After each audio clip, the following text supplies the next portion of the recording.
Peluncuran atau peresmian paket wisata Eat Pray Love ditandai pembubuhan tanda tangan oleh Menteri Pariwisata Arif Yahya, tokoh Puri Ubud, Cokote Gede Putra Sukawati, dan pendiri Philip Kotler Center for Asian Marketing, Hermawan Kartajaya.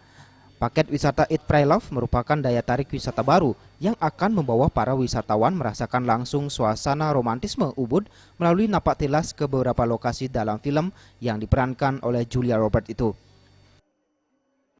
Di sini spiritualnya bagus, keindahan alamnya bagus, budayanya sangat bagus. Itulah yang membuat Ubud ini menjadi ikonnya Bali, spirit of Bali itu. Saya meyakini dengan seperti ini positioning Ubud sangat bagus untuk terutama untuk high-end market, mereka akan datang ke sini. Sementara Menteri Koperasi dan UKM Anak Agung Puspayoga dihadirkan sebagai pembicara di hari kedua The Ubud Royal Weekend dan berdialog dengan para pelaku UKM. Dalam sesi dialog, pelaku UKM berharap kepada pemerintah agar lebih memperhatikan UKM sebagai pendukung peningkatan pariwisata Bali dan Ubud khususnya. Salah satu bentuk perhatian yang diharapkan adalah bantuan modal usaha dan pemasaran. Memberikan peningkatan omset bagi pelaku usaha ini. Peningkatan omset tentunya dengan apa? Perluasan pasar. Gitu.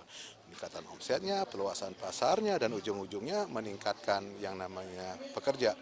Ya, yang dulu satu bisa dua, yang dua bisa tiga, itulah manfaat pendamping.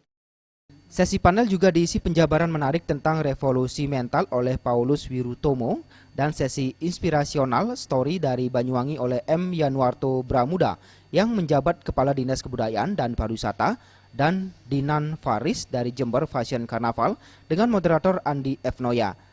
Para undangan juga diajak berkunjung ke Museum Marketing 3.0 yang berada di lingkungan Museum Puri Lukisan Ubud. Novara Krisna dan Adi Wiratmaja, Bali TV.